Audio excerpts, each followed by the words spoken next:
প্রোসেমিয়ান বা আদি প্রাইমেট থেকে কিভাবে বর্তমান মানব জাতির উৎপত্তি, হ্যাঁ, যেখানে সে বলেছিল সার্ভাইভাল অফ দ্য ফিটেস্ট, কিভাবে সবচেয়ে তোমার সর্বোত্তম যে প্রজাতিটা সেটা টিকে থাকে, বাকিগুলো কেউ ধ্বংস হয়ে যায়। তো এটা ছিল একটা খুবই গুরুত্বপূর্ণ একটা ইভেন্ট। আর একটা গুরুত্বপূর্ণ ইভেন্ট ছিল তোমার এই ভিক্টোরিয়ান পিরিয়ডে, সেটা হচ্ছে একটা ব্রিটিশ পলিটিক্যাল অর্গানাইজেশন ক্রিয়েট হয়েছিল।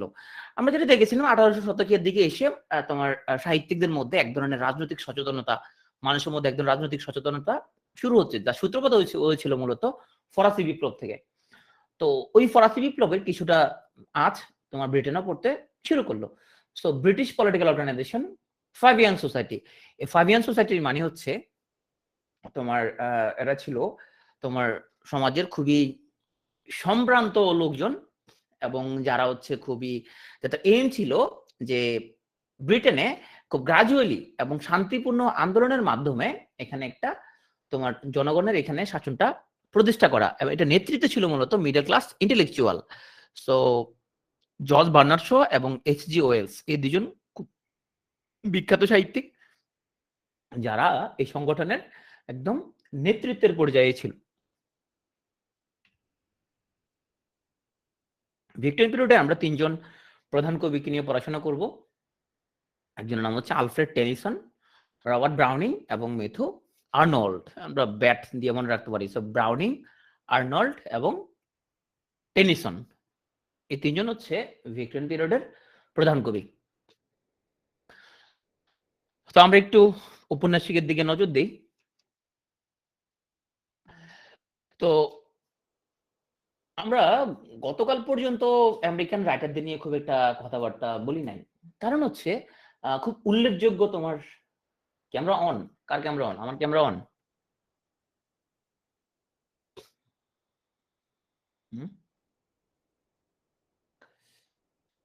কার ক্যামেরা অন? আচ্ছা, আচ্ছা, ও ঘুমাচ্ছে দেখা যাচ্ছে না। ওকে, ঠিক আছে। এই তুমি ঘুমাচ্ছ কেন ক্লাস করতে বসে? চা খাও, চা খাও। সো গতকাল পর্যন্ত আমরা কিন্তু আমেরিকান কোন রাইটার নিয়ে তেমন একটা কথাবার্তা বলি নাই, কারণ উল্লেখযোগ্য তেমন কোন সাহিত্যকর্ম ছিল না। এখন থেকে আমরা এখন আমেরিকান নিয়ে একটা কথাবার্তা বলতে হবে। হারম্যান মেলভিল, যে একজন আমেরিকান নোবেলিস্ট, এই কথাগুলো কিন্তু অত্যন্ত গুরুত্বপূর্ণ। আচ্ছা, তোমার স্লাইডের মধ্যে আমরা যে কথাগুলো নিয়ে আসছি বা যে তথ্যগুলো, এগুলো একদম ছেকে ছেকে সবচেয়ে ইম্পর্টেন্ট কথাবার্তাগুলো এখানে নিয়ে আসা হয়েছে। সো স্লাইডের প্রত্যেকটা কথা অত্যন্ত গুরুত্বপূর্ণ। যে হারম্যান মেলভিল সে কোন দেশের, বা এখানে অন্যভাবে প্রশ্ন আসতে পারে, নিচের কে আমেরিকান নোবেলিস্ট, হ্যাঁ, নিচের কে আমেরিকান নোবেলিস্ট নয়, নিচের কে ব্রিটিশ নোবেলিস্ট, এরকম ভাবে প্রশ্ন আসতে পারে। সো হারম্যান মেলভিলের ওনার একটা বইয়ের নাম মনে রাখবা, Moby Dick or the whale. এই বইটার নাম মনে রাখবা শুধুমাত্র, এটা একটা বিখ্যাত নোবেল। সো এখন দেখো মেলভিলের সাথে তুমি আরেকটা জিনিস মনে রাখো, মেলভিলের তোমার তার কাজ কাম করতে দেখো সমুদ্রের মধ্যে, হ্যাঁ, নীল তিমি নিয়ে। তারপর দেখো হোয়াইট জ্যাকেট, হোয়াইট জ্যাকেট পরা যে ক্যাপ্টেন, হ্যাঁ, তাকে নিয়ে কাহিনী। সো তার দুইটা বইয়ের নাম আমরা মনে রাখবো, একটা হচ্ছে মোবি ডিক, একটা হলো হোয়াইট জ্যাকেট। আমরা যখন মেলভিলের নামটা মনে আসবে মনে করবো হ্যাঁ একজন আমেরিকান রাইটার, তারপরে সে একটা তোমার দ্য হোয়েল আর মোবি ডিক এবং হোয়াইট জ্যাকেট, তার দুটা বিখ্যাত উপন্যাস। তো এখন আমরা একটু আমাদের খুব ছোটবেলায় আমাদের একটা ফেভারিট রাইটার ছিল, তার নাম ছিল আলেকজান্ডার ডুমা, তাই না? আমরা অনেকে তার দ্য থ্রি মাস্কেটিয়ার্স, তারপর কাউন্ট অফ মন্টে ক্রিস্টো আমাদের অনেকের খুব ফেভারিট বই ছিল, সেবা প্রকাশনী থেকে অনুবাদ পাওয়া যেত। তো আমি ওনার বই প্রথম পড়ি তোমার যখন আমি ক্লাস 8-এ উঠি, সরি 9-এ উঠি, তখন আমাদের সময় ক্লাস 8-এ একটা স্কলারশিপ হইতো, কলিকাতা দাও। তো সেটা আমি পাইছিলাম। তো পাওয়ার পর একটা ওই খালেদা জিয়া সবাইকে বই পাঠাইতো, মানে প্রধানমন্ত্রী কার্যালয় থেকে বই পাঠানো হয়েছে, খালেদা জিয়া একটা চিঠি সহ। আমরা খুব খুশি হয়েছিলাম যে খালেদা জিয়া চিঠি পাঠাইছে। তো এখানে আলেকজান্ডার ডুমা দা থ্রি মাস্কেটিয়ার্স বইটা ছিল।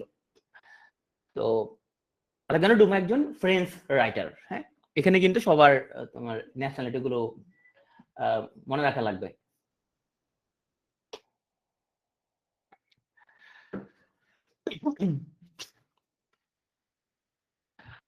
ওকে,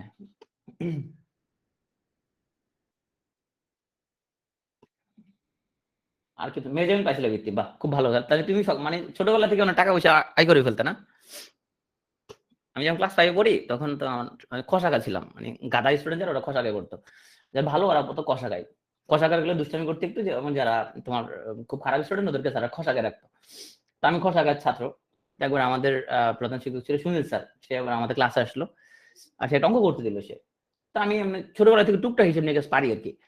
আব্বার দোকানে বসতাম, আব্বার দোকান ছিল তখন সন্দ্বীপে, তো দোকানে বসতাম, মুখোমুখি অঙ্ক টঙ্ক করতে পারতাম। তো সে আসলে আমি কি একটা অঙ্ক মানে খুব বেশিক্ষণ লাগে না, এমনি করে দিছে। সে খুব অবাক হলো, বলেই ছিল তুমি বৃত্তি পরীক্ষা দিবা না? আমি তো তখন জানি না বৃত্তি পরীক্ষা, আমি স্যার বৃত্তি পরীক্ষা কি জিনিস এটা, এটা কি? তারপরে স্যার বললো যে তুমি আমার সাথে দেখা করবা। আমি দেখা করতে গেলাম স্যারের সাথে। স্যার বললো যে তুমি রেগুলার এখন থেকে কোচিং করতে আসবে, যারা কোষাগায় পড়ো ওদের সাথে, এবং বৃত্তি পরীক্ষা দিবা। আমি বললাম স্যার বৃত্তি পরীক্ষা কি হবে এটা দিয়ে? স্যার কইটা দিলে এটা বৃত্তি পাওয়া তাহলে টাকা পাওয়া যাবে।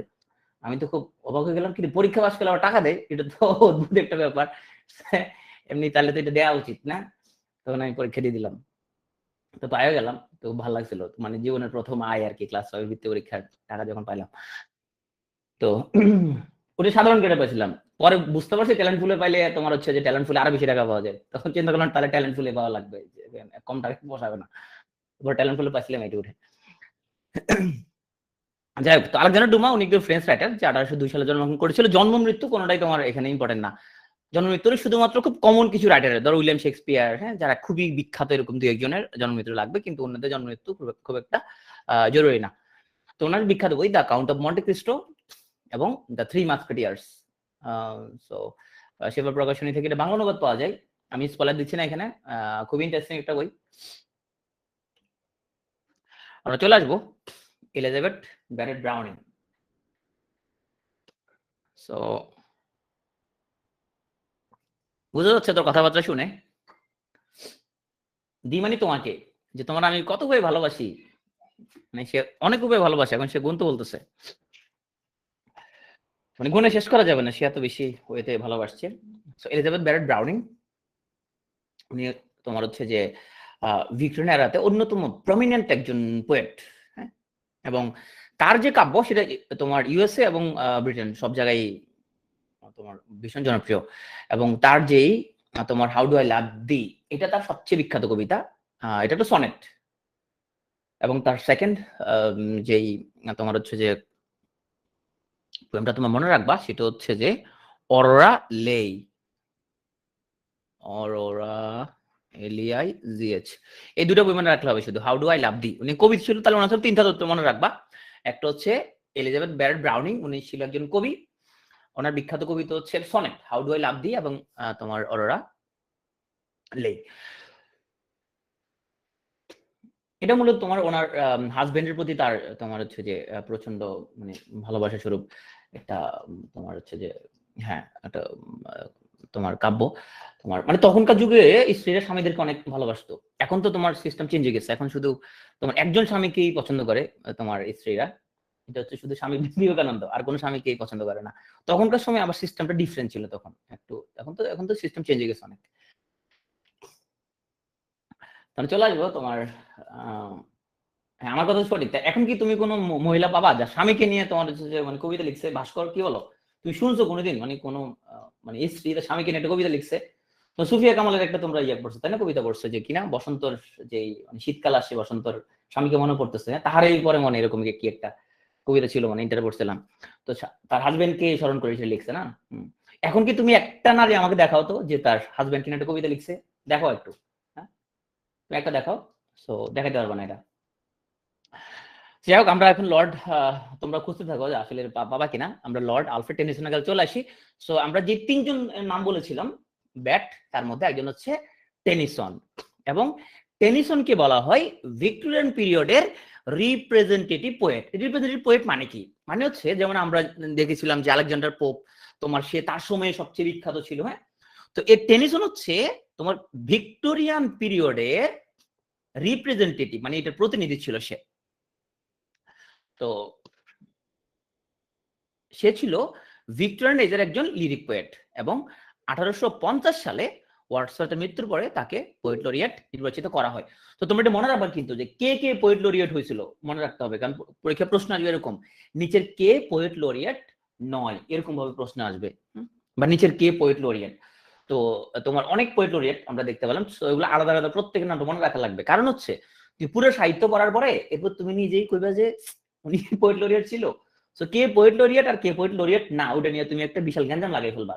সেই জন্য তুমি নোট করার সময় পোয়েট লরিয়েট কারা কারা এগুলো আলাদা করে তুমি নোট করবা। তুমি গুগল করতে পারো যে কোন কোন রাইটার তোমার হচ্ছে পোয়েট লরিয়েট ছিল, রাজকবি কারা কারা ছিল, এটা আলাদা করে নোট করে তোমাকে রাখতে হবে, নাহলে পরে তুমি গোলমাল লাগাই ফেলবা।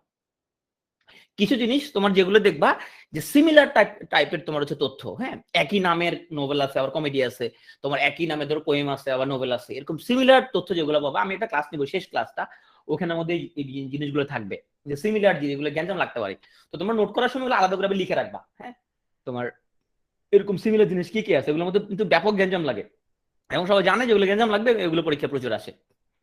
তো যাক, আমরা টেনিসনের কাব্যের মধ্যে চলে আসি। টেনিসন অ্যান্ড হিজ ব্রাদার্স, তোমার হচ্ছে যে কি লিখেছিল তারা, poem by two brothers.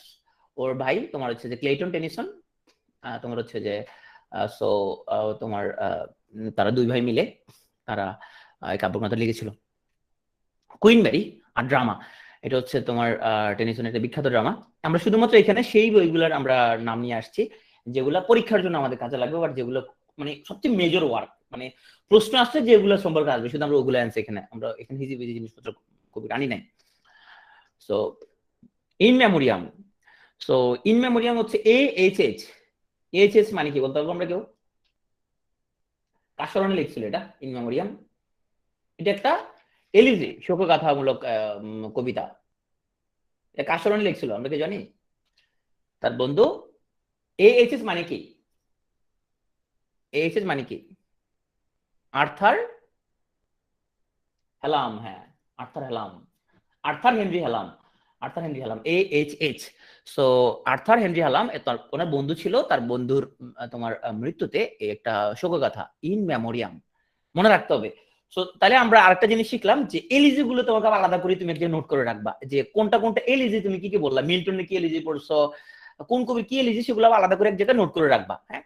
Note করার সময় এইভাবে করবা, তাহলে পরে তুমি পরীক্ষার সময় তুমি মনে করতে পারবা। কারণ তুমি যখন একসাথে অনেক রাটে পড়ে ফেলবা, তখন তুমি নিজেই ধরো একটা গ্যাঞ্জাম লেগে যাবে যে কোনটা কে লিখছে, কোনটা এলিজের, কোনটা নোবেল আর কোনটা কমেডি, এই জন্য একই জাতীয় জিনিসপত্র একসাথে নোট করবা। তো তোমার আচ্ছা, আজকে আমরা খুব যেহেতু আমরা অলরেডি আমার ক্লাসের মধ্যে অনেক আমরা লেট করে ফেলছি, আমরা এখানে বইয়ের ভিতরের যে তোমার কাহিনীগুলো নিয়ে আমরা খুব বেশি এখানে বলার আমাদের টাইম নাই। ইনুনি ও ছিল মূলত একটা মাউন্টেন নিম্ফ। সো এখানে তোমার ইনুনি এবং তার যে এখানে প্রেম কাহিনী নিয়ে তোমার death of Oenone and other poems, এটা টেনিসনের। সো ইনুনির খুব সুন্দর কাহিনী, তুমি জাস্ট তুমি গুগলে সার্চ দিলে হবে যে তোমার ডেথ অফ ইনুনি বা তোমার হিস্ট্রি অফ ইনুনি লিখে সার্চ দিলে তুমি সামারি পেয়ে যাবা। ইউলিসিস যে ছিল তোমার মূলত ইলিয়াডের যে হোমারের একজন নায়ক ছিল। তো তোমার ইউলিসিসের যে আমরা ইউলিসিস নিয়ে আরো অনেক কাজকর্ম দেখবো সামনে, আর ইউলিসিস আছে এখানের মধ্যে। তো ওর যে ইয়াটা তোমার হচ্ছে যে সে তার ওয়াইফকে সে রেখে যুদ্ধে গেছিল, তো যুদ্ধে যাওয়ার পরে সে ফিরে আসে, তখন দেখে যে তোমার তার ওয়াইফ খুব তোমার হচ্ছে যে মানে বৃদ্ধ হয়ে গেছে, এখন ওর সমুদ্রে ঘুরে বেড়ে আসছে সে, হ্যাঁ, রাস্তাতে ওর মন বসতেছে না ওর, হ্যাঁ। তারপরে তোমার সে দূর দূরান্ত চলে যেতে চায়, অজানাকে জানা একটা আকুলতা। সো ইউলিসিস যে কবিতা এখানের মধ্যে মূলত তোমার যদিও ইউলিসিসের যে মেইন কাহিনীটা কিন্তু আরেকটা কাব্যগ্রন্থ আমার সামনে পাবো সেখানে, এখানে মূলত হোমারের যে তোমার ইলিয়াড থেকে যে মোটিভেটেড হয়ে এই কবিতা রচনা করছে, যেখানে ট্রয় যুদ্ধের বীর ইউলিসিস, রাইট। সেই হচ্ছে সে পোয়েমটা।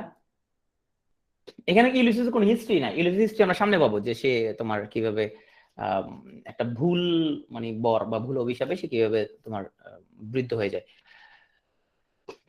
এখন আমাদের যে জ্ঞানটা লাগবে সেটা হচ্ছে ইউলিসিস নামে একটা নোবেলও আছে, আবার ইউলিসিস নামে একটা কবিতাও আছে। তাহলে কবিতা লিখছে টেনিসন আর নোবেল লিখছে জেমস জয়েস, হ্যাঁ। তো সিমিলার তথ্য হলো অত্যন্ত ইম্পর্টেন্ট, খুব ভালো করে মনে রাখতে হবে। ইউলিসিস নোবেল লিখছে জেমস জয়েস, আর ইউলিসিস কবিতা লিখছে হচ্ছে টেনিসন, হ্যাঁ। আর ইউলিসিস হচ্ছে তোমার সে যে তোমার ট্রয়ের যে তোমার বীর। লোটাস ইটার এখানের মধ্যে যেটা ছিল তোমার ইউলিসিস এখানেও আছে। তো ট্রয় যুদ্ধ তোমার হচ্ছে যে জেতার পরে যখন তারা দেশে ফিরে যাচ্ছিল, তখন তারা এক জায়গায় তোমার আটকা পড়ে। তো সেখানে তারা একটা দ্বীপ আটকা পড়ে। তো সেখানে যখন তারা নামে, তাদের মানে তাদের জাহাজে অনেকবার ওখানে ঝামেলা হয়। তো ওখানে তারা যে দ্বীপে নামে সেখানে ছিল এরকম অনেক লোটাস। লোটাস তো এখানের মধ্যে তোমার এই লোটাস গুলো খাইলে পরে তোমার হচ্ছে যে আবার মানে মানুষজনের স্মৃতি ভ্রংশ হয়ে যায়, হ্যাঁ, ড্রাউজি মুড চলে আসে, তার মানে কাইন্ড অফ গাঁজা টাইপের জিনিসপত্র আর কি। তো লোটাস ইটার, এটা টেনিসনের একটা কবিতা। এই দেখো লোটাস খেয়ে ওরা কি অবস্থা দেখো, ওই যে ও হচ্ছে যে এখানের মধ্যে পিনি করছে, ওইখান দিয়ে আমরা শুয়ে আছে, হ্যাঁ, ও এখানের মধ্যে দেখো কিভাবে তাকায় আছে, ও বসে আছে, হ্যাঁ। রাস্তার পাশে দেখবা পলিথিনের মধ্যে তোমার গ্রিজ দিয়ে পোলা মানে টানতে থাকে, যে ওই টাইপস এর। সো ওরা এটা সেটা কেন নেই লোটাস এটার, মানে ট্রয় যুদ্ধ ফেরত নাবিকদের যে তোমার কাহিনী তারা। ওকে, অন্য একটা জগতে চলে যায়। এই হচ্ছে আমাদের অরিজিনাল ইউলিসিস এর তোমার কাহিনী। তো এখানে এটা মেইন যে কাহিনীটা হচ্ছে তোমার টিথোনাস, সে ছিল ট্রোজান। ইউলিসিস এর আরেক নাম কিন্তু টিথোনাস, হ্যাঁ। তো যেটা হয়েছে তোমার আহ, তোমার ইওস, সে ছিল একজন তোমার গ্রিক গডেস। তো সে কি করছে, গ্যানিমেড এবং টিথোনাসকে তোমার ইয়া থেকে, তোমার রয়্যাল হাউস থেকে বাইর করে দিছে, হ্যাঁ। তো এখন আহ কি জন্য, কারণ হচ্ছে তোমার আচ্ছা আমি কাহিনীটা একটু বলি যতটুকু মনে পড়ে। সেটা হচ্ছে তোমার ইউক ছিল গ্রিক গডেস, এবং গ্যানিমেড এবং টিথোনাসকে দেওয়া হয়েছে ওর সাথে, হ্যাঁ, ওকে সেবা করার জন্য। এখন জিউস যেটা করছে, গ্যানিমেডকে তোমার চুরি করে নিয়ে গেছে, হ্যাঁ। তখন ইউস যেটা বলছে যে যেহেতু টিথোনাসকে রেখে গেছে, ওকে তাহলে ইমমর্টাল করে দাও, হ্যাঁ, ও যাতে কোনো কখনো না মরে। কিন্তু সে তোমার টিথোনাসের জন্য তার যে যৌবন চাইতে ভুলে গেছে। তো এখন যেটা হয়েছে, তোমার টিথোনাস মানে ইউলিসিস, সে কিন্তু মানে ইমমর্টালি রয়ে গেছে, ওর কখনো সে মরবে না। কিন্তু সমস্যা হয়ে গেল কি, ওর তো বয়স বেড়ে গেছে। সো এ হচ্ছে তোমার দেখো, তোমার টিথোনাস কিন্তু বুড়ো হয়ে গেছে সে। ওর কিন্তু শক্তি আছে গায়ের মধ্যে, বাট ও বুড়ো হয়ে গেছে সে। সো এখন ইউস কিন্তু ওর জন্য ওই যৌবনটা চাইতে ভুলে গেছিল। খুব দুঃখজনক কাহিনী ইউলিসিসের। সো সেটা নিয়ে টিথোনাস আর ইউস।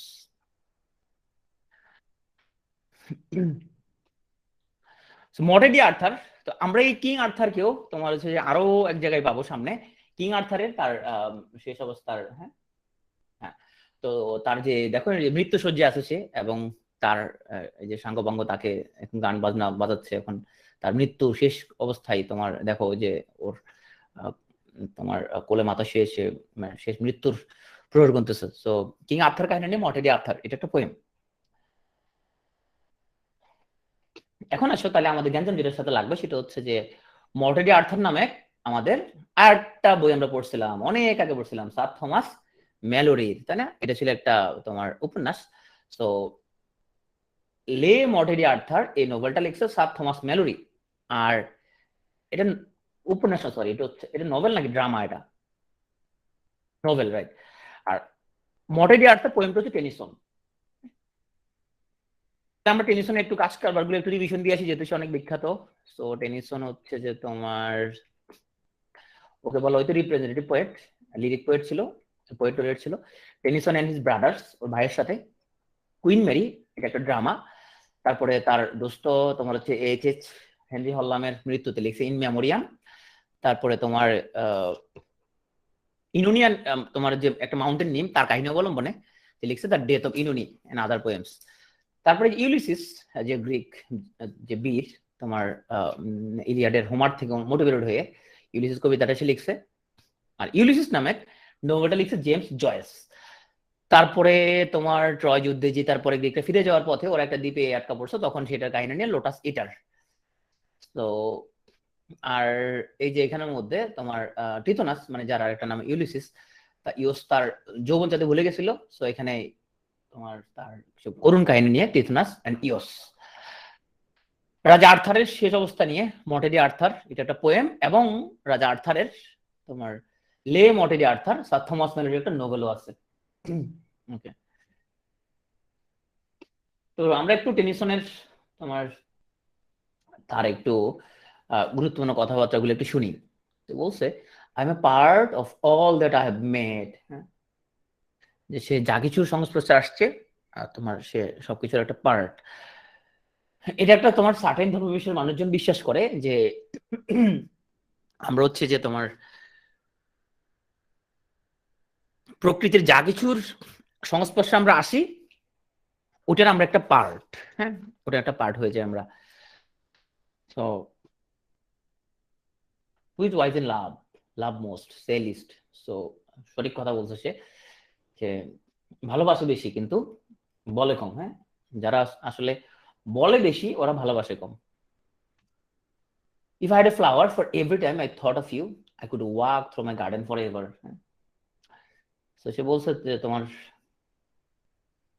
যতবার তোমার জন্য চিন্তা করি আমি, ওটা যেটা ফুল হইতো তাহলে আমি একটা এখন ফুলের বাগান হয়ে যেত, তাই না? অত্যন্ত প্রেমের কথা বোঝা যাচ্ছে।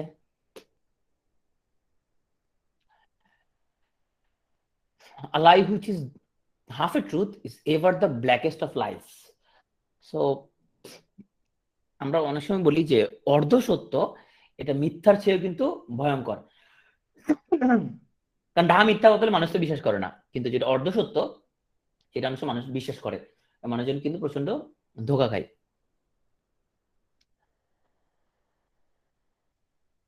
So it is better to have loved and lost than never to have loved at all. তো টেনিসনের আমরা হচ্ছে যে তার উক্তি এবং তার যে বিখ্যাত কাজগুলো বললাম, আমরা হচ্ছে যে এখন চলে যাব আমাদের পরের রাইটার, হচ্ছে এডগার অ্যালান পো।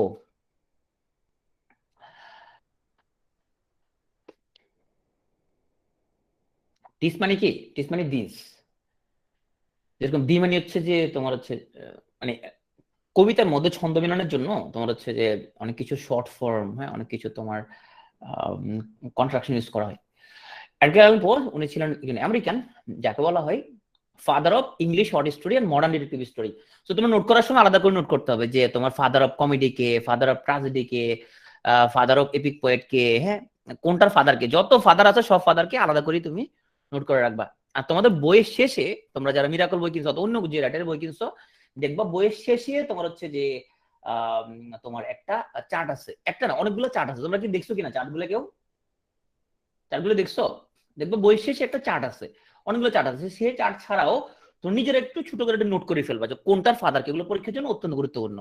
তো এডগার অ্যালান পো উনি হচ্ছে ইংলিশ শর্ট স্টোরির তোমার হচ্ছে যে ফাদার। বাংলা ছোট গল্পের বসকে, বাংলা ছোট গল্পের মানে জনক নাই ওইভাবে,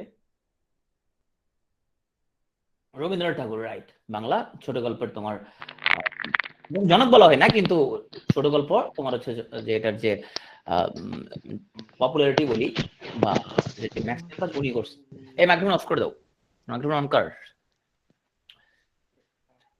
ওকে, তো এডগার অ্যালান পোর আমরা তার কয়েকটা বিখ্যাত শর্ট স্টোরির নাম আমরা একটু জানি। তো উনি কিন্তু ওনার জন্ম কিন্তু আমেরিকাতে, এটা মনে রাখা লাগবে। সো দ্য ব্ল্যাক ক্যাট, এটা অনেক একটা বিখ্যাত ছোট গল্প। একটা মানুষ কিভাবে প্রত্যেকটা দিন আমার মুডটা নষ্ট করে দিতে পারে, কিভাবে? কি করছো তুমি কালকে রাতে? কি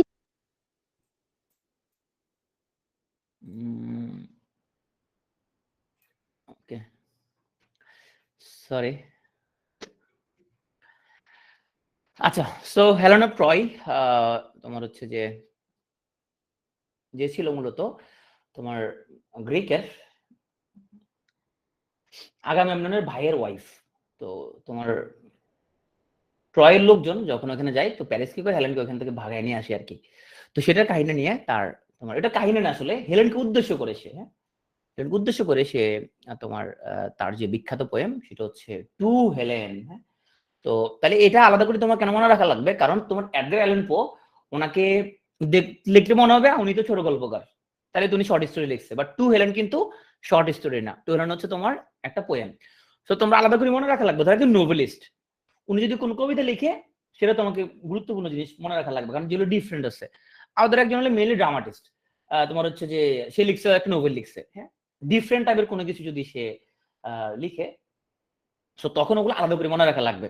তো এখন অ্যালান পোকে আমরা সবসময় মনে রাখি সে একজন তোমার শর্ট স্টোরি রাইটার, হ্যাঁ, তাহলে যেহেতু সে একটা কবিতা লিখছে এখান দিয়া, একটা অনেকগুলো লিখছে ফেমাস পোয়েম, তাহলে এটা আলাদা করে মনে রাখা লাগবে। যত এরকম ডিফারেন্ট তথ্য আছে ওগুলো মনে রাখা লাগবে। মাঝে মাঝে ভিডিও আনছে, আচ্ছা, ওকে। সো ওনার আরো কয়েকটা তোমার হচ্ছে শর্ট স্টোরি আছে ব্ল্যাক ক্যাট ছাড়াও। একটা হচ্ছে দ্য লাইট হাউস। হ্যাঁ, দ্য লাইট হাউস। তো লাইট হাউসের সাথে একটা মিল আছে, দ্য ডল হাউস। হ্যাঁ, ডল হাউসটাকে লিখছে, ডল হাউসটা লিখে হেনরিক ইভসেন, ওটা আবার আমরা মডার্ন পিরিয়ডের মধ্যে পড়বো, হ্যাঁ, যেগুলো কাছাকাছি নাম। তো লাইট হাউসটা লিখছে তোমার এডগার অ্যালান পো। ডলা হাউস লিখছে আবার ইপসেন। এবার কাছাকাছি যেগুলো আছে সেগুলা একটু আলাদা করে নোট করার ট্রাই করবা, যাতে করে তোমার গ্যাঞ্জাম না লাগে।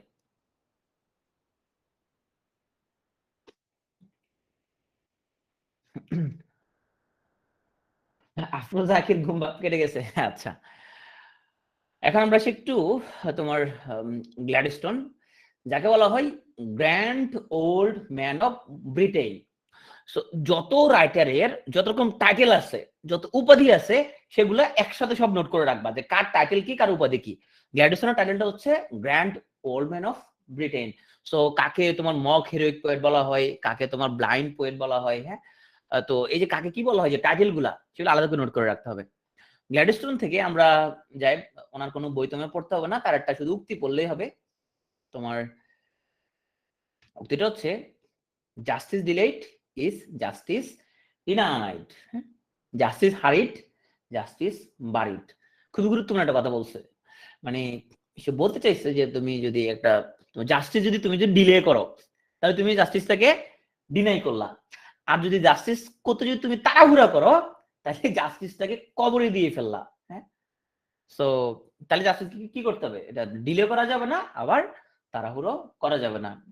যদিও আমাদের তোমার দেশে একটা তোমার ন্যায় বিচার পাওয়ার জন্য দীর্ঘ বছর তোমার মানে যার আত্মীয় স্বজন কে মারা হয়েছে, তো তাদেরকে আবার তোমার আদালতে ঘোরাঘুরি করতে হয়, দীর্ঘদিন ঘোরাঘুরি করতে হয় তোমার শাস্তি নিশ্চিত করার জন্য। তো আমরা এখন আসবো উইলিয়াম মেকপিস, মেকপিস থ্যাকারে। সো ওনার নিজের ইংলিশ নভেলিস্ট। তো ওনার সবচেয়ে বিখ্যাত কর্ম যেটা, সেটা হলো উনি মূলত স্যাটারিক্যাল ওয়ার্কের জন্য বিখ্যাত। ওনার সব বইয়ের নাম যদি ভুলে যাও, একটা বইয়ের নাম রাখতে হবে, সেটা হলো ভ্যানিটি ফেয়ার। এই যেখানে লেখা আছে স্যাটারিক্যাল নোভেল, এবং এটা কিন্তু ওয়ার্ল্ডে ওয়ান অফ দা তোমার বেস্ট সোল্ড নোভেল, হ্যাঁ। তার বিখ্যাত বইয়ের মধ্যে একটা তোমার হচ্ছে যে ম্যানস ওয়াইফস। অবশ্য ওয়াইফ তো ম্যানেজই হবে, তাই না? সে কি বুঝা নাম দিচ্ছে আল্লাহ মালুম। আর একটা মনে রাখতে পারো নোবেল, সেটা হলো ক্যাথারিন। সো একজন রাইটারের যখন তুমি ৮-১০টা নোবেল থাকবে, তুমি প্রথম যদি চেষ্টা করবা সবচেয়ে বিখ্যাত যেটা আছে যে ২-১টা, সেগুলো আগে মনে রাখার ট্রাই করবা। তারপরে যদি মনে রাখতে পারো, তখন তারপরে আরো ২-১টা করে মনে রাখবা। হ্যাঁ, একবারে সবগুলা তোমার হচ্ছে যে মনে রাখার কোনো দরকার নাই রে ভাই। সবগুলা মনে রাখতে গেলে তুমি নিজে পাগল হয়ে যাবা, তারপরে তোমার আশেপাশের লোকজনকে পাগল করে ফেলবা। প্রতিটা রাইটারের সবচেয়ে ইম্পর্টেন্ট টাস্কটাকে সেটা তুমি মনে রাখার ট্রাই করবা। ওগুলা মনে রাখতে পারলে পরে তার বাকিগুলোর মধ্যে মনে রেখো। তো আমরা তোমার ভিক্টোরিয়ান পিরিয়ডের তোমার তোমার যাকে বলা হয় যে যে ড্রামাটিক মনোলগের জন্য যে বিখ্যাত, মাস্টার অফ ড্রামাটিক ওয়ার্ডস, তার নাম হচ্ছে রবার্ট ব্রাউনিং। কবি এবং প্লেরাইট দুটোই ছিল। সো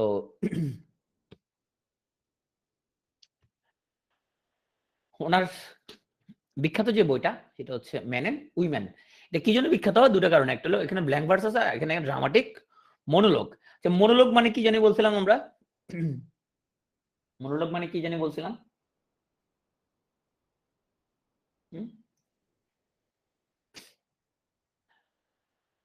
মনোলগ মানে যখন একজনের ডায়লগ দেয়, যেখানে শ্রোতা থাকবে, শ্রোতার উদ্দেশ্যে একজন যখন ডায়লগ দেয়। তো আমরা যে একজন তোমার খুব তোমার একজন ভদ্র মহিলার নাম যে পড়ছিলাম আমরা, যে তার স্বামীর উদ্দেশ্যে যে তোমার একটা কবিতা লিখছে, এটা উনি হচ্ছে সেই স্বামী যার উদ্দেশ্যে তোমার তার স্ত্রী একটা কবিতা লিখছিল, ওই যে এলিজাবেথ ব্যারেট ব্রাউনিং যাকে আমরা পড়ছিলাম, হ্যাঁ। আসলে এরকম গুণবান স্বামীর জন্য একটা কবিতা লেখা যায়, কি বলো? মেয়েরা বলবে আমাদের স্বামীরা এত গুণবান না, সেজন্য আমরা লিখতেছি না, সেজন্য গুণবান হলেই আমরা লিখতাম। The return of the Druses and Colombe's birthday, তার দুটি নাটক, হ্যাঁ। তার বিখ্যাত কবিতাগুলো আমরা নাম একটু মনে রাখতে হবে। মাই লাস্ট ডাচেস, তারপরে পরফারিয়াস লাভ, আর গ্রামারিয়ানস ফিউনারেল, ফ্রা লিপো লিপি। তারপর তার আরো অনেকগুলো কবিতা আছে, তো আমরা একটু দেখি। সো আমরা যে কটা এখানের মধ্যে আমরা ইম্পর্টেন্ট জিনিসপত্রগুলো নিয়ে আসছি। মাই লাস্ট ডাচেস, আর grammarian's funeral, Andrea del Sarto, তারপরে হেমিলিনের বাসিওয়ালা, piper of Hamelin, Rabbi Ben Ezra the patriot. আচ্ছা, প্যাট্রিয়ট নামে কি আমরা এর আগে কিছু পড়ছিলাম? প্যাট্রিয়ট অথবা প্যাট্রিয়টিজম নামে কিছু পড়ছিলাম কিনা আমরা এর আগে? কি ছিল প্যাট্রিয়টটা? কি ছিল? স্যামুয়েল জনসনের কি ছিল? স্যামুয়েল জনসন ওয়াল্টার স্কটের একটা কি ছিল, উপন্যাস নাকি নোবেল?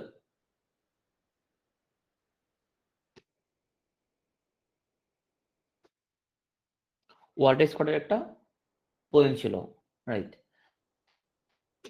সো প্যাট্রিয়টিজমের সাথে তাহলে আমরা আমরা যেটা হচ্ছে প্যাট্রিয়টিজম, এটার সাথে এটা হলো দা প্যাট্রিয়ট। তো কাছাকাছি যেগুলো আছে সেগুলো আমরা আলাদা আলাদা করে আমরা মনে রাখার ট্রাই করবো, যেগুলো কাছাকাছি আমাদের কনফিউশন ক্রিয়েট হইতে পারে। সো আন্দ্রে ডেল সার্তো মূলত ছিল তোমার, সে ছিল একজন বিখ্যাত আম, তখনকার সময়ে, যেমন এখনকার আমরা যেরকম বাংলাদেশে তোমার সুলতানের কাজকর্ম নিয়ে যেরকম তোমার এক ধরনের মুগ্ধতা কাজ করে, so Robert Browning Andrea del সার্তোর প্রতি তার যে জীবন কাহিনী, হ্যাঁ, তোমরা জানো যে তোমার তারাক মাসুদ তোমার সে একটা ডকুমেন্টারি বানাচ্ছিল আদম সুরত, যেটা ছিল তোমার সুলতানের তোমার হচ্ছে জীবন কাহিনী অবলম্বনে। তো আন্দ্রে ডেল সার্তো সেও একজন বিখ্যাত চিত্রশিল্পী ছিল। তো তার জীবন অবলম্বনে তোমার হচ্ছে উনি কিন্তু তোমার মাইকেল অ্যাঞ্জেলোর সাথে একসাথে কাজ করছে। তো তার জীবন কাহিনী নিয়েই তোমার আন্দ্রে ডেল সার্তো, এটা হলো সেই কবিতা, হ্যাঁ, মানে সার্তোর জীবন কাহিনী নিয়ে মূলত, হ্যাঁ। তোমার সার্তো সেও তোমার লুক্রেশিয়া নামক এক তোমার হচ্ছে যে রমণীকে বিয়ে করছিল। তো যাই হোক, সেখানে আমরা পুরো কাহিনীতে যাচ্ছি না এখানের মধ্যে। লুক্রেশিয়া মূলত গোপনে তার পরে গেছিল, তার মামাতো ভাইকে ভালোবাসতো। তো সেই যেটা করছিল তোমার মানে সার্থকে প্রচন্ড রকমের ইয়ে করছিল আর কি, কি বলবো, ঠকাইছিল, হ্যাঁ। সে সার্থর হাতে ছবিটি আঁকা নিত এবং খুব দুঃখজনক কাহিনী আর কি, সেটা খুব প্রচন্ড কষ্ট। তো সে হচ্ছে বিখ্যাত ফেমাস কবি। ওনার একটা বিখ্যাত চিত্রকর্ম হচ্ছে চ্যারিটি। তোমার মাইকেল অ্যাঞ্জেলোর সাথে সেও মোটামুটি ভালোই বিখ্যাত।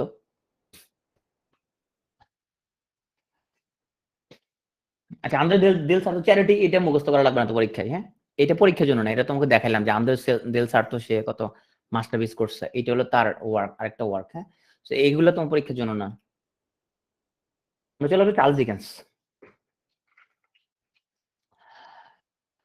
চার্লস ডিকেন্স হচ্ছে তোমার ভিক্টোরিয়ান পিরিয়ডের চুল পেঁচিয়ে বকে মেরে ফেলে ছাড়তে, হ্যাঁ।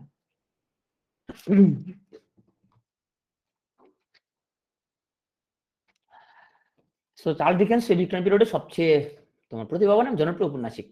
এবং আমরা ছোটবেলায় একটা দ্রুত পঠনের একটা বই ছিল আমাদের, যেখানের মধ্যে তোমার হাই স্কুলে যে তোমার মানে বাংলা দ্বিতীয় বছর পাশাপাশি একটা বই পড়া লাগতো, সেখানে একটা উপন্যাস আমরা অনেকে পড়ছে চার্লস ডিকেন্সের। এটা হচ্ছে ডেভিড কপারফিল্ড, তাই না? যেটা ছিল মূলত চার্লস ডিকেন্সের একটা অটোবায়োগ্রাফিক্যাল উপন্যাস। তার প্রথম বই হলো স্কেচেস বাই বজ, এবং আরেকটা বিখ্যাত উপন্যাস হলো গ্রেট এক্সপেকটেশন।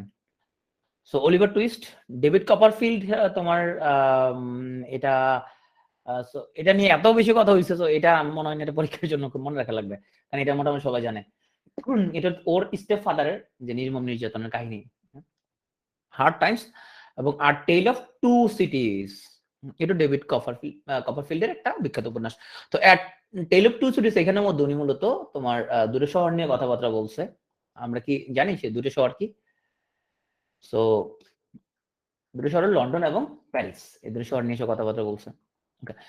তো গ্রেট এক্সপেকটেশন উপন্যাসের একটা লাইন হচ্ছে, charity begins at home and justice begins next door. আমাদের মা বাবার অনেক সময় আমাদেরকে বলে যে আগে ঘরে বাতি এরপরে মসজিদে বাতি, তাই না? তো এই কথাটার তোমার কালকে আমার হুট করে মনে হইলো যে আমাদের লোকজন মানে সবাই দেশ জাতি উদ্ধার করে ফেলতেছে, দেশের সিনেমা উদ্ধার করে ফেলতেছে, সব উদ্ধার করে ফেলতেছে, কিন্তু দেশ সিনেমা উদ্ধার না করে সে যদি তার আপনজনকে সময় দিত, তাহলে তার আপনজন একাকিত্ব বুঝতো, তাই না? তার অনেক সময় দেশ সমাজ জাতি সব উদ্ধার করে ফেলাই, কিন্তু ঘরে কোনো আমাদের খোঁজ খবর নাই। আমরা চেষ্টা করবো যাতে আমাদের আমাদের ক্ষেত্রে এই ধরনের জিনিস না হয়। তো গ্রেট এক্সপেকটেশন এই উপন্যাসের প্রধান যে চরিত্র সেটা হচ্ছে পিপ, এস্টেলা এবং মিস হ্যাবিসন।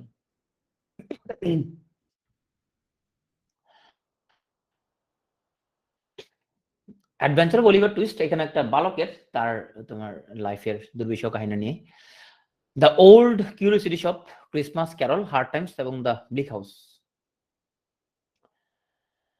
ওকে, তো আমরা চার্লস ডিকেন্স সম্পর্কে আমরা যে কয়েকটা মনে রাখতে হবে মাস্ক, সেটা হচ্ছে একটা প্রথম বইয়ের নাম মনে রাখতে হবে, যেহেতু সে খুবই তোমার শক্তিমান একজন ঔপন্যাসিক, স্ক্যাচেস বাই বজ। তারপরে great expectation, Oliver twist, David Copperfield মনে রাখার কিছু নাই, কারণ ডেভিড কপারফিল্ড এটা মোটামুটি দুধ ভাত সবাই পারবে। হার্ড টাইমস তুমি মনে রাখতে পারো যে চার্লস ডিকেন্স সে ছোটবেলায় ও তোমার হার্ড টাইমস কাটাইছে। এবং আর টেল অফ টু সিটিজ, এখানে আচ্ছা এখানে একটা জিনিস বলি, সেটা হচ্ছে আর টেল অফ টু সিটিজ আমরা ছোটবেলায় পড়তাম না একটি বট গাছের আত্মকাহিনী নিয়ে। তো এখানে এই দুটো শহরকে সে পার্সনিফাই করছে, এই দুটো শহরের গল্প, শহরেরা নিজেরা নিজেরা মানুষের মতো কথা বলতেছে। আর টেল অফ টু সিটিজ।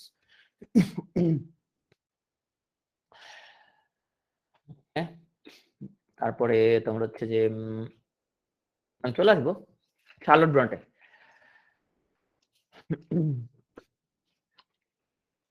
মহসিন সাহেব জন্য মানে আমার কাছে যে লাইনটা মনে হয়েছে সেটা হচ্ছে আমাদের ধরো অনেক আন্টি, তাই না, তারা তাদের মনে করে ছেলে বিদেশে পড়তে গেছে মানে হচ্ছে যে জীবনে অনেক কিছু হয়ে গেছে না। তো আমার ছেলে তো বিদেশে পড়তে গেছে, আমার ছেলে তো অস্ট্রেলিয়া পড়তে গেছে।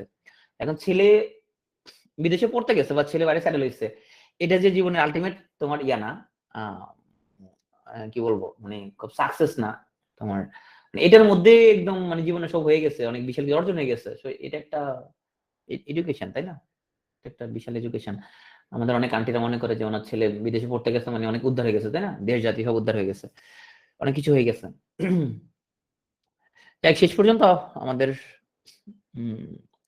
আমরা মডার্ন লাইফ আসলে খুব কমপ্লেক্স, তাই না।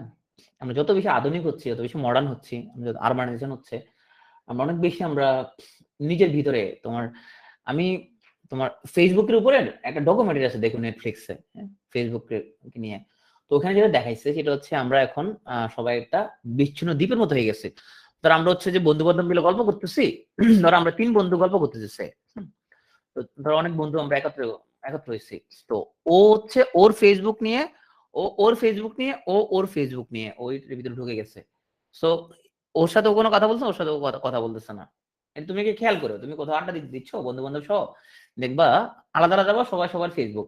তুমি কোথাও ঘুরতে গেছো বন্ধু বান্ধব নিয়ে, ওই সবাই সবার ছবি নিয়ে সবাই সবার ফেসবুক আপলোড করতেছে। যে তুমি যে ঘুরতে গেলা বন্ধু বান্ধব নিয়ে, যেমন আমি যেরকম আমাদের স্কুলের কোনো পিকনিক আমি এখন যেতে ইচ্ছা করে না, কারণ স্কুলের পিকনিকে যাচ্ছি এখানের মধ্যে সবাই সবার ছবি টবি তুলে নিজের নিজের ফেসবুক নিয়ে ব্যস্ত, ফেসবুক আপলোড করতে হবে। সো এই যে সবাই মিলে আনন্দ করতেছে ঘুরতেছে, এটার খুব বেশি তোমার ইম্পর্টেন্স ক্যারি করার লোকজনের কাছে। আমরা এখন অনেক বেশি তোমার মানে আরো সামনের দিকে নিজের দিকে ঢুকে যাব, আমরা আরো বেশি নিজের দিকে আমরা ঢুকে যাব। ওকে, সো আমরা শার্লট ব্রন্টে, উনি একজন ইংলিশ রাইটার, সো নোভেলিস্ট এবং পোয়েট। তোমার ব্রন্টে সিস্টার ওরা ছিল 3 বোন, এমিলি ব্রন্টে, শার্লট ব্রন্টে এবং এমি ব্রন্টে। তো 3 বোনের মধ্যে উনি ছিল সবচেয়ে বড়, এবং ওনার যে প্রথম যে বইটা প্রকাশিত হয়েছে এবং ফেমাস নোবেল সেটা হলো জেন আয়ার, এবং এটা প্রকাশিত হয়েছে তোমার কিউরার বেল নামে, কারণ তখন কোনো নারী উপন্যাস লিখবে এটা তোমার জনপ্রিয় হওয়ার যে পুরুষ লিখবে এটা জনপ্রিয় হওয়ার সম্ভাবনা বেশি ছিল। জেন আয়ার এটা মূলত তার আত্মজীবনী উপন্যাস, এবং অলরেডি বলে ফেলছে তার আরেকটা বোন হচ্ছে এমিলি ব্রন্টে। এমিলি ব্রন্টের উপন্যাস হচ্ছে উদারিং হাইটস। দুটো তোমার উপন্যাসই যথেষ্ট বিখ্যাত। সো শার্লট ব্রন্টে এবং এমিলি ব্রন্টে ওরা দুই বোনই প্রভাবিত হয়েছিল ওয়ার্ডসওয়ার্থ, বাইরন এবং স্কট দ্বারা। আর শার্লট ব্রন্টের পেন নেম যে নামে লেখালেখি করতো কিউরার বেল, এবং এই নামে উনি জেন আয়ার বইটা প্রকাশ করেন, এবং এটা চরিত্রগুলো জেন আয়ার এবং রকস্টার। সো জেন আয়ার এবং এমিলি ব্রন্টের বইটার নাম হচ্ছে উদারিং হাইটস। তো দুটোর মধ্যে প্যাচ লাগালে হবে না, এমিলি ব্রন্টেল উদারিং হাইটস, আর তোমার হচ্ছে যে শার্লট ব্রন্টে হচ্ছে জেন আয়ার। এই দুটো বিখ্যাত উপন্যাস মনে রাখলেই হবে।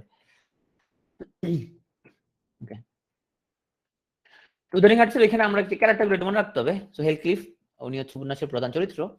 সো এখানের মধ্যে এডগার লিন্টন, এখানে মূলত দুটা পরিবারের মধ্যে কাহিনী। সো হেলক্লিফ এটা হচ্ছে প্রধান চরিত্র, এবং এডগার লিন্টন যে ছিল ক্যাথারিনের স্বামী এবং হেলক্লিফ প্রধান যে প্রতিদ্বন্দ্বী। হ্যাঁ, আর তোমার ক্যাথি লিন্টন নামক একজন ছিল যিনি ক্যাথারিন এবং এডগারের কন্যা। সো লকউড যে ছিল হেলক্লিফের ভাড়াটিয়া, উপন্যাসে তার ভূমিকা ছিল কাইন্ড অফ আউটসাইডারের মতো। সো এখানে আমাদের ইম্পর্টেন্ট ক্যারেক্টারের মধ্যে মনে রাখবো আমরা হেলক্লিফ যে ছিল উপন্যাসের প্রধান চরিত্র, এবং তার যে তোমার প্রধান যে প্রতিদ্বন্দ্বী তোমার ওনাদের ফ্যামিলির, তার হচ্ছে এডগার লিন্টন, লিন্টন এবং ক্যাথারিন দম্পতি। হ্যাঁ, আর এই দম্পতি ক্যাথারিন দম্পতি তোমার হচ্ছে তাদের কন্যা হচ্ছে ক্যাথি লিন্টন। হ্যাঁ, আর হেলক্লিফের ভাড়াটি হচ্ছে লকউড। ক্যাথারিন হচ্ছে খুবই ক্ষিপ্র এবং জেদি মহিলা। ওকে, আমরা চলে আসবো একটু সমাজতন্ত্রের দিকে। কার্ল মার্কস, যাকে বলা হয় ফাদার অফ সোশ্যালিজম, উনি 1818 সালে জার্মানিতে জন্মগ্রহণ করেন এবং উনি একাধারে ছিলেন দার্শনিক, অর্থনীতিবিদ, সমাজতন্ত্রবিদ এবং সাংবাদিক।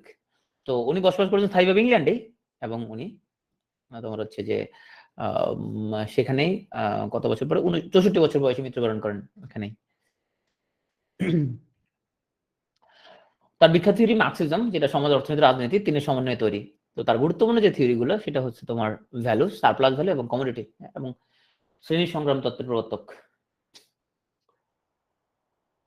আমার যেমন চাই ডাক্তার, ইঞ্জিনিয়ার সব একসাথে, রাইট? সো কার্ল মার্কসের আমরা তার যদি একটা বই মনে রাখতে হয় সেটা হলো যে বইটাকে বলা হয় সমাজতন্ত্রের বাইবেল, ডাস ক্যাপিটাল। অনেক কিছু ফেমাস কোয়েট আমরা একটু জানি। So the history of all previous societies has been the history of class struggle. উনি সবকিছু শ্রেণী সংগ্রামের তোমার আদলে বোঝাতে চেষ্টা করছেন, সব শ্রেণী সংগ্রামের আদলে ব্যাখ্যা করার ট্রাই করছেন। Man make their own history, মানুষ তার নিজের ইতিহাস তৈরি করে। উনি যেটা বলেছিলেন যে religion is opium to the people, এবং উনি এখানে বলেছিলেন যে তোমার শাসকরা ওরা ধর্মকে মানুষজনকে মানে ভোলায় গলায় রাখার কাজে ব্যবহার করে। জর্জ এলিয়ট তোমার যিনি হচ্ছে তোমার জর্জ এলিয়ট কিন্তু তাও একটা পেন নেই, এবং ওনার রিয়েল নেম হচ্ছে মারি অ্যান ইভান্স। তো মেরিয়ান ইভান্স উনি এই পেন নেমে লেখালেখি করতো, এবং উনিও ভিক্টোরিয়ান যুগের অন্যতম একজন বিখ্যাত মহিলা ঔপন্যাসিক। সো সাইলাস মার্নার এই বইটা প্রকাশিত হয় যে বছর রবীন্দ্রনাথ ঠাকুর জন্মগ্রহণ করে। কত সালে পরে জন্মগ্রহণ?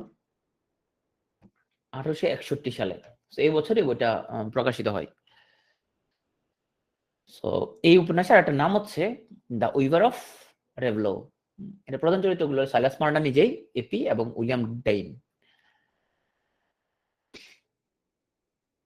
জর্জ এলিয়টের তোমার সেকেন্ড যে বিখ্যাত নোবেল সেটা হলো the Spanish gypsy.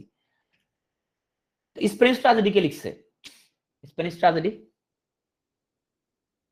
The Spanish tragedy কে লিখছে? Thomas Kyd. হ্যাঁ, কাছাকাছি নাম যেগুলো সেগুলো আমরা তোমার খুব কেয়ারফুল থাকতে হবে পরীক্ষার সময়, যে তুমি স্প্যানিশ শব্দটা দেখলেই তুমি হচ্ছে থমাস কিড দিবে এরকম না। সো যেগুলোর মধ্যে কনফিউশন হতে পারে, তোমাদের ভুল হতে পারে, সেগুলো আলাদা করে নোট করার প্রয়োজনে। সো অ্যাডাম বেডে, সাইলাস মার্নার এবং দ্য স্প্যানিশ জিপসি, এই তিনটা মনে রাখতে হবে না। ওনার উপন্যাস আছে রমোলা, ফেলিক্স হল্ট, হ্যাঁ, ওগুলো লাগবে না। এই তিনটা মনে রাখো, এই তিনটা ওনার সবচেয়ে বিখ্যাত। এই তিনটা মনে রাখার পরে যদি মনে রাখতে পারো আরো, সেগুলো আলাদা করে মনে রাখো, বাট আগে এই তিনটা মনে রাখার ট্রাই করো। তো যাই হোক, তোমার আমাদের ছোটবেলায় যখন একবার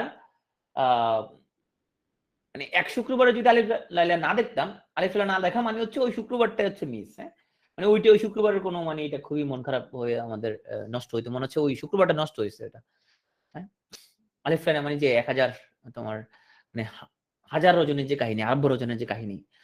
so sir Richard Francis Burton, হ্যাঁ, রিচার্ড এফ বার্টন। সো ওনার বইটার নাম the book of the 1000 nights and a night, হ্যাঁ, 1001 রাত্রির কাহিনী। সো এখানের মধ্যে তোমার পরীক্ষার মধ্যে তোমরা যেটা গ্যাঞ্জাম লাগাইতে পারো, এটা দুটো বই আছে, একটা ইন আরাবিয়ান নাইটস, একটা শুধু আরাবিয়ান নাইটস। তো এই বার্টনেরটা হলো শুধু আরাবিয়ান নাইটস, হ্যাঁ, আরটা হচ্ছে ইন আরাবিয়ান নাইটস। ওটা একটা ভ্রমণ কাহিনী, ওটা লিখছে তাহির শাহ, তাহির শাহ। ওকে, সো ইন আরাবিয়ান নাইটস একটা ভ্রমণ কাহিনী লিখছে তাহির শাহ। আর এই যে শুধু আরাবিয়ান নাইটস যেটা, বা দা আরাবিয়ান নাইটস, আরব রজনীর ইতিহাস, এটা হলো বার্টন লিখছে। সো ওনাকে চিনো নাই কেউ? চিনো কেউ? জানাতুল সিংহের মনে খুব ফেভারিট ক্যারেক্টার না? মালেকা হামিরা, রাইট। সে ছিল মালেকা হামিরা, খুব ভয়ঙ্কর। তো যাই হোক, আমরা মালেকা হামিদের কবল থেকে আমরা হচ্ছে যে এখন ফিরে আসি একটু ম্যাথু আর্নল্ডের কাছে। কি বলছে, পড়া শেষ করা যাচ্ছে না? বলে কি, আমি তো ভাবতেছি পড়া কম হয়ে যাচ্ছে আরো।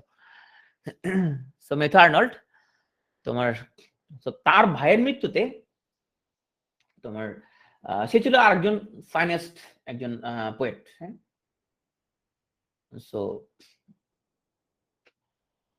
তার ভাই কানার মৃত্যুতে একটা এলিজি লিখছিল, the elegy Hines grave. Charlotte ব্রন্টের মৃত্যুতে সে লিখছে হাওয়ার্ড চার্চিয়ার্ড। আর ক্লাসের মৃত্যুতে লিখছে সে তোমার হচ্ছে যে থার্সিস ম্যাথু আর্নল্ড। আর বাবার মৃত্যুতে লিখছিল রাগবি চ্যাপেল। হ্যাঁ, দোস্ত ছিল। তো তো দেখলাম ভদ্রলোক তোমার, সে মানে কেউ মরলেই হচ্ছে যে তোমার একটা এলিজি লিখতো। দেখ, আমাদের যদি ওই সময় আমাদের জন্য হইতো এবং আমরা যদি দোস্ত থাকতাম, তাহলে আমাদের নামে সে একটা এলিজি লিখে ফেলতো, তাই না? জিনিসটা ভালোই হইতো খুবই। তো যেহেতু বেচারা অনেকগুলো এলিজি লিখছে, এখন তুমি যদি একটা না মনে রাখো তাহলে তো জিনিসটা ভালো হইলো না, তাই না? তো কয়েকটা মনে রাখো। একটা হলো, তাহলে তুমি যেটা মনে রাখতে পারো যে কয়েকটা, এগুলো তার ভাই কানাকের মৃত্যুতে হলো যে তোমার হাইন্স গ্রেভ, এটা মনে রাখি আমরা।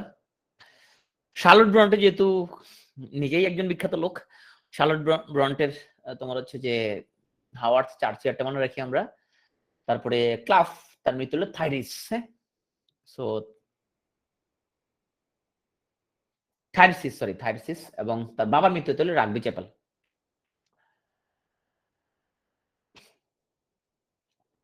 সে একই সাথে তোমার ছিল সাহিত্য সমালোচক। তো তার সাহিত্য সমালোচনামূলক যে লেখাটা, দা স্টাডি অফ পোয়েট্রি। তো এখন আসো তার একটা বিখ্যাত কবিতা আসি আমরা, সেটা হচ্ছে দ্য স্কলার জিপসি। তাহলে আমরা স্প্যানিশ জিপসি কে লিখছে, স্প্যানিশ জিপসি, স্প্যানিশ জিপসি কে লিখছে,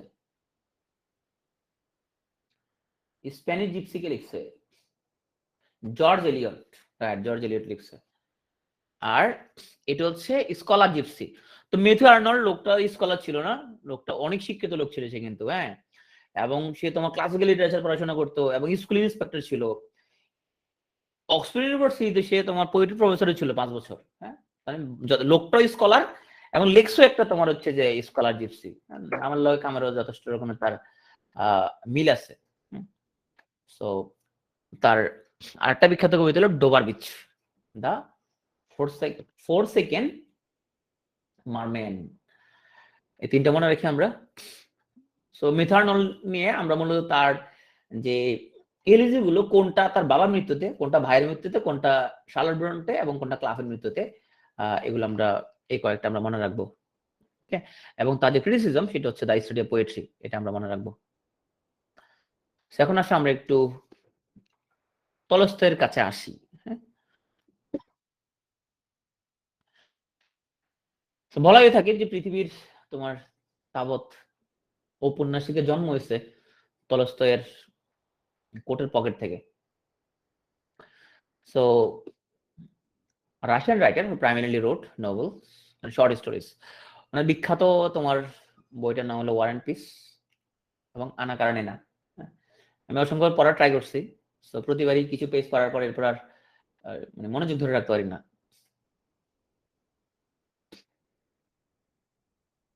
ওকে, সো আরেকটা বই আছে কনফেশন। প্রথম দুটো মনে রাখলে হবে, ওয়ার অ্যান্ড পিস এবং আনা কারেনিনা। আর তলস্তর লগে তোমরা গ্যাঞ্জাম লাগাবা দস্তয়েভস্কির লগে। হ্যাঁ, যে দুজনের আসান, তো দস্তয়েভস্কি এবং তোমার তলস্তয় দুজন রাইটিং। তুমি ঘটনা জানলে তোমার সেক্ষেত্রে হয়তো ভুল হবে না, কিন্তু ঘটনা যদি তুমি না জানো তখন তুমি যেটা করবা, তুমি দস্তয়েভস্কির লগে সুন্দর মতে তুমি তলস্তর লগে একটা গ্যাঞ্জাম লাগা দেওয়ার একটা ভালো চান্স আছে। মার্ক টুয়েন তোমার, যার পুরো নামটা ছিল অনেক কঠিন, স্যামুয়েল ল্যাংডন ক্লিমেন্স। হ্যাঁ, আমেরিকান রাইটার, ব্যবসায়ী, পাবলিশার এবং লেকচারার, অনেক গুণান্বিত। সো তার অ্যাডভেঞ্চার লিখছে অনেকগুলো, একটা টম সায়ার এবং অ্যাডভেঞ্চার অফ হাকলবেরি ফিন, এই দুটো তার বিখ্যাত অ্যাডভেঞ্চার। সো উনি খুব ঠোঁটকাটা টাইপের তোমার হচ্ছে যে কথাবার্তা বলতে পছন্দ করতো। এটা কথা বলছে, the more I learn about people the more I like my dog. যত আমি মানুষ সম্পর্কে জানি তত আমি আমার কুকুরকে আরো বেশি পছন্দ করি। হ্যাঁ, অনেক অনেক ডিপ একটা কথাবার্তা বলছে সে। So, anger is an acid that can do more harm to the vessel in which it is stored than to anything on which it is poured. তো তুমি যদি একটা পাত্রের মধ্যে অ্যাসিড রাখো তাহলে পাত্রটা কি হয়ে যাবে? নষ্ট হয়ে যাবে। তো তুমি যদি তোমার মনের মধ্যে রাগ, জিদ, ক্ষোভ, হ্যাঁ, এগুলো যদি মনের মধ্যে যদি রাখো তাহলে হচ্ছে যে ওটা তোমার নিজের অনেক ক্ষতি করবে। গতকাল আমি তোমাদের অত্যন্ত গুরুত্বপূর্ণ একটা কথা বলছিলাম। সো ওই কথাটা আমি রাত্রিবেলা যখন ওই তোমার মহসিন সাহেবের ভিডিওটা দেখলাম তখন আমার মনে হইলো। কি কথা বলছিলাম মনে আছে? বলছিলাম আল মাহমুদের একটা কথা বলছিলাম যে মানুষের সবচেয়ে বড় শক্তি হচ্ছে উপেক্ষা করার শক্তি। তুমি যদি উপেক্ষা করতে পারো সবকিছুই, যে কি আমার খোঁজ নেয় সো হোয়াট, আমার খোঁজ নিচ্ছে না সো হোয়াট, আমি আমার মতো ভালো করে বাঁচবো, হ্যাঁ? আমি আমার মতো আমার জীবনের আর আমি আলাদা মিনিং খুঁজে নিবো। কেউ আমার পাত্তা দিচ্ছে না সো হোয়াট, আমি পাত্তা দিব না। সো কে আমাকে নিয়ে কি বলে, হ্যাঁ, আমাকে নিয়ে কি করলো, আমাকে নিয়ে কি আলোচনা করলো, আমাকে নিয়ে কি ভাবে লোকে, এটা থেকে যদি আমরা বেরোতে পারি তাহলে আমরা অনেক ভালো থাকতে পারবো। হ্যাঁ, আমি অ্যাটলিস্ট আমার আমার হচ্ছে যে তোমার আমার কাণ্ডকীর্তিতে কে কি মনে করে, কে আমাকে নিয়ে কি বলে, হ্যাঁ। সো অনেক সময় অনেক অনেক কথা বলে যে ভাই আপনার নামে তো তোমার হচ্ছে যে অমুকে একটা কথা বলছে। আচ্ছা ঠিক আছে, যেটা বলছে সেটা তো আপনাকে বলছে না, আমাকে বলার দরকার নেই, আমি বুঝতে পারছি সত্য, তুমি যেটা বলছো সঠিক, আপনি তো শুনলেনই না। আমি বললাম শোনা লাগবে না, আমি বুঝছি সঠিক কথা বলছে। আমি বলতে মানে খারাপ না, সঠিক, ওটা আমাকে ভালো লাগবে না। যদি উপেক্ষা করা যায় তুমি অনেক ভালো থাকতে পারবা। কিন্তু মনের মধ্যে যদি রাগ ক্ষোভ জিদ পুষে রাখো তাহলে তোমার অনেক অসুখ বিসুখ হবে, হ্যাঁ? মন ভালো থাকবে না।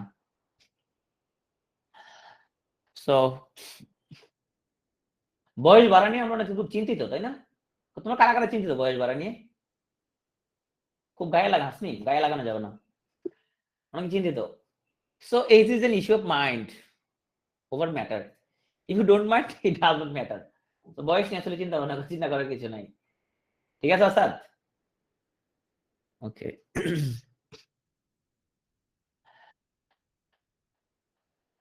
So never argue with stupid people.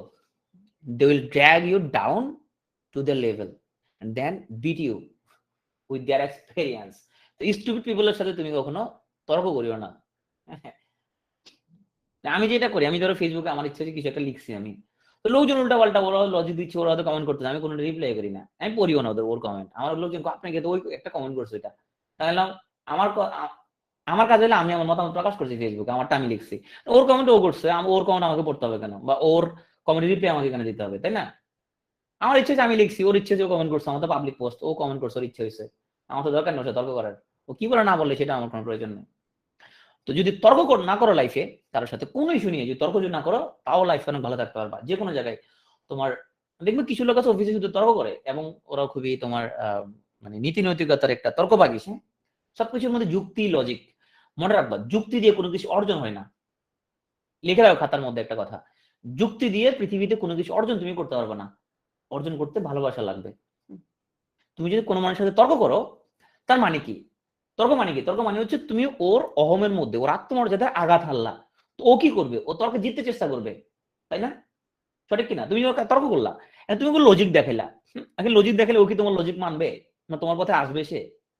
আসবে কিনা?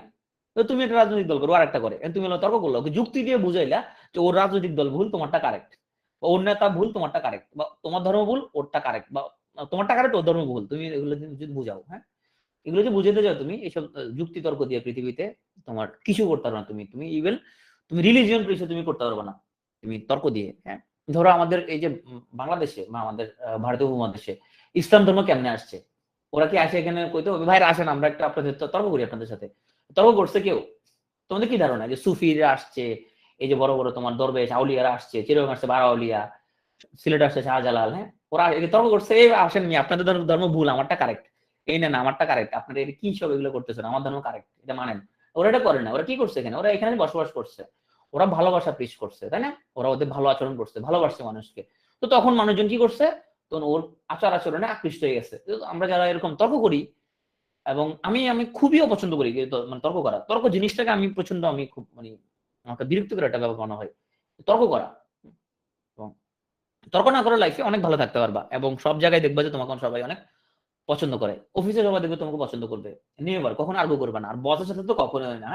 বস ইজ অলওয়েজ রাইট। বস যেটা বলবে সেটা হ্যাঁ, জি জি স্যার, আপনি যেটা বলছেন ঠিক আছে।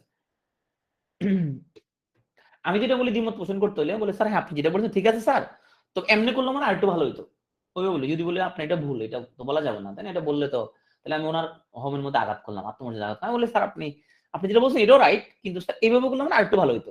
উনি বলে হ্যাঁ হ্যাঁ তুমি যেটা বলছেন হ্যাঁ, কিন্তু আমি যদি বলতাম স্যার আপনি আপনার সিস্টেমটা ভুল আছে, এটা স্যার ঠিক না, এটা করা যাবে না, তো উনি মাইন্ড করতে খুব বেশি। তো যাই হোক, তোমরা হচ্ছে যে বিড়ি খাও নাকি এখানে কেউ তোমরা? তো মার্ক টোয়েন অনেক বিড়ি খেতো। তো তোমরা যে বিড়ি খাও, তোমাদের জন্য মার্ক টোয়েন একটা কথা বলছে। সে বলছে যে বিড়ি ছেড়ে দেওয়ার এটা পৃথিবীর সবচেয়ে সহজ কাজ। ওর জীবনে 1000 বার ছেড়ে দিছে। ওর জীবনে 1000 বার ধূমপান ত্যাগ করছে। প্রচন্ড অনেক সহজ একটা কাজ, মানে এত সহজ কাজ 1000 বার ত্যাগ করছে। তোমরা অনেকেই বিড়ি খাওয়া ছাড়তে পারতেছো না, খুবই দুঃখজনক একটা ব্যাপার স্যাপার।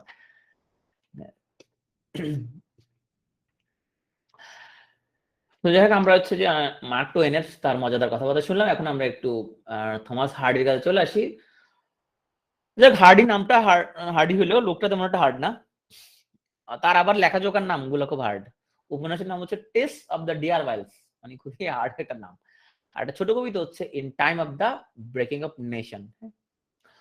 তো হাতে সুইনবার্ন, ব্রাউনিং, ডারউইন এদের লেখা দ্বারা প্রভাবিত হয়েছে, এবং ডারউইনস থিওরি অফ ইভলিউশন, ডারউইনের বিবর্তন দ্বারা সেতে প্রভাবিত হয়েছে Thomas hardy.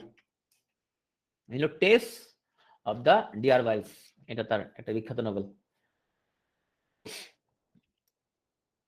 So Tess of the d'Urbervilles নামের মধ্যে আছে টেস, এটা একটা প্রধান ক্যারেক্টার। এবং সেটা বিখ্যাত লাইন হচ্ছে the greater the sinner, the greater the saint. মানে কি এটা?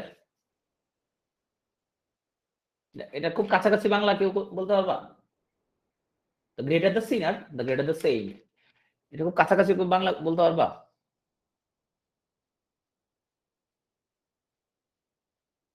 এটা নেক্সট ক্লাসে এটা কাছাকাছি বাংলা লিখে নিয়ে আসবো। ভাব সম্প্রসারণ পড়ছিল ছোটবেলায়, এটা খুব কাছাকাছি একটা খুব সুন্দর একটা বাংলা আছে। আচ্ছা, ওনাকে বলা হয়তো তোমার প্যাসিমিস্ট নোবেলিস্ট, যে তোমার হতাশাজনক নোবেলিস্ট ছিল সে। না, অধিক সন্ন্যাসী কাজল নষ্ট না, অধিক সন্ন্যাসী হচ্ছে তোমার আরেকটা।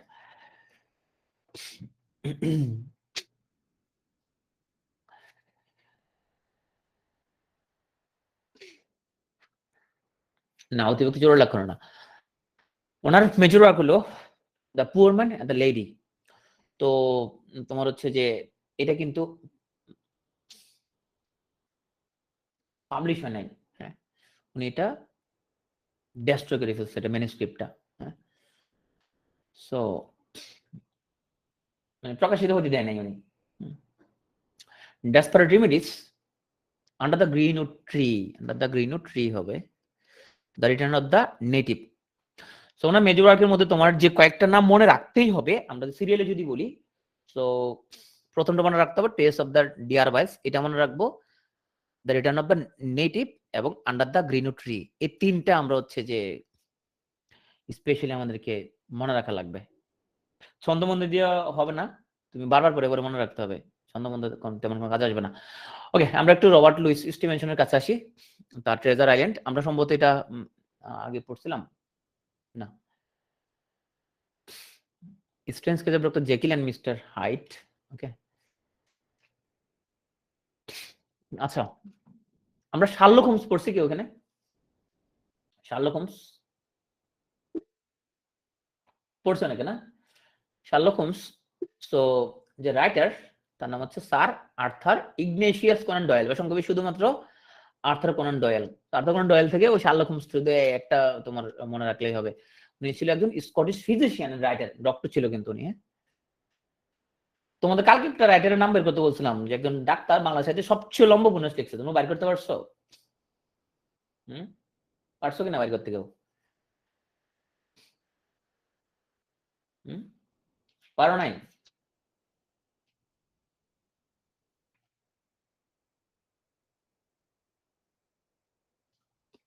ভুলে গেছে, নাফিসা বলতে ভুলে গেছে। অধ্যাপক বরেন চক্রবর্তী, কার্ডিওলজিস্ট, রাশিয়ান পড়ি ওনার বইটার নাম। মানে পৃষ্ঠার দিক দিয়ে অ্যাওয়ার্ড পাওয়া, তো পৃষ্ঠার দিক দিয়ে তোমার সবচেয়ে বড় উপন্যাস। তো যাই হোক, আমরা আর্থার কোনান ডয়েলের বিখ্যাত তোমার দুটো কাজ, শার্লক হোমস এবং the lost world. Okay, Maxim Gorky, যার তোমার হচ্ছে যে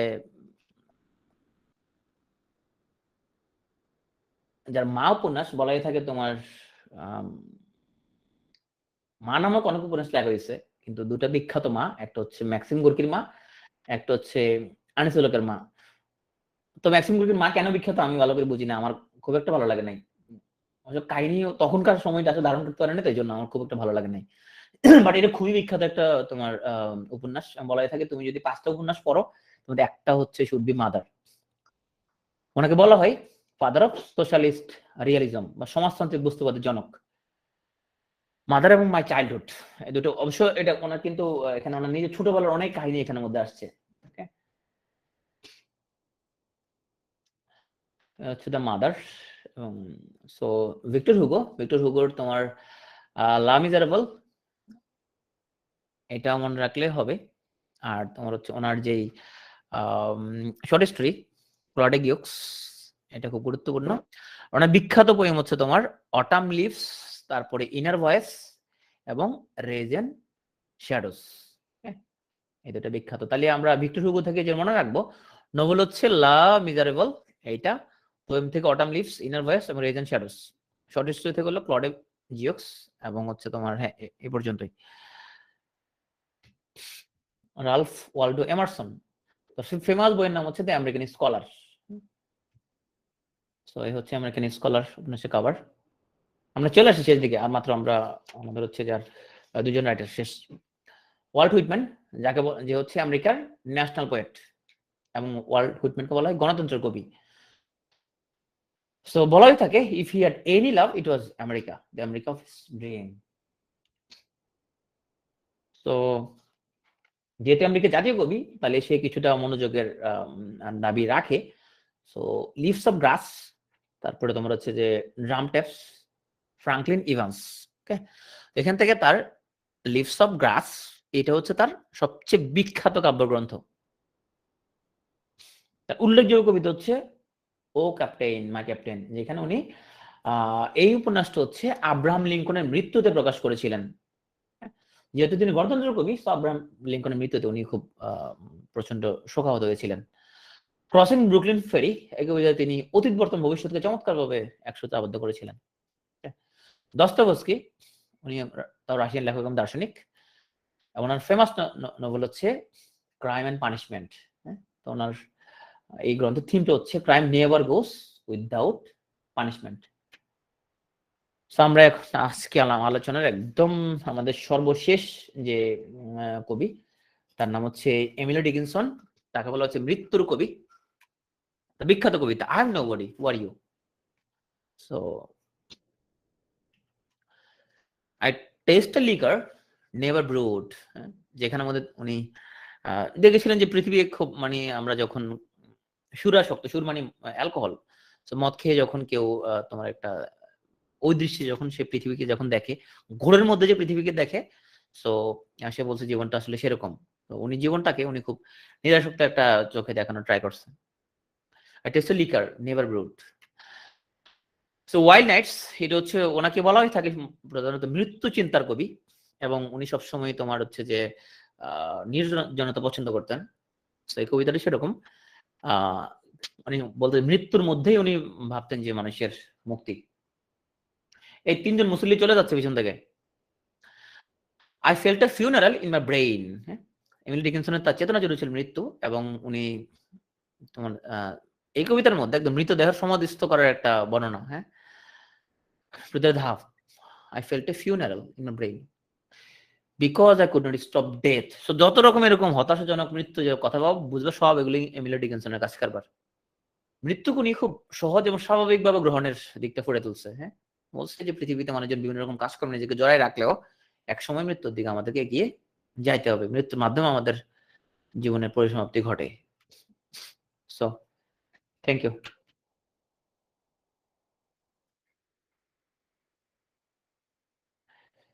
ক্লাস শেষ না?